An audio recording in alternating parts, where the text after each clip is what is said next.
This is called the emotion catcher. I found it in the book, but I had actually seen it, just around the internet, social media. Unfortunately, the book really kind of sticks to most of the names that are well known, so that's really good. Okay, so climb up, have a seat. Whichever leg is your top that you've crossed, come around towards that knee, right?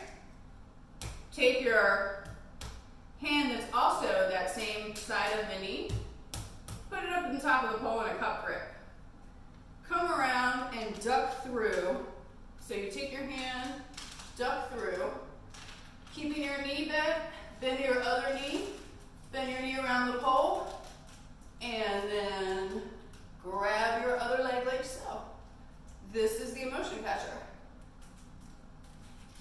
Take it back to a pole seat when you're done.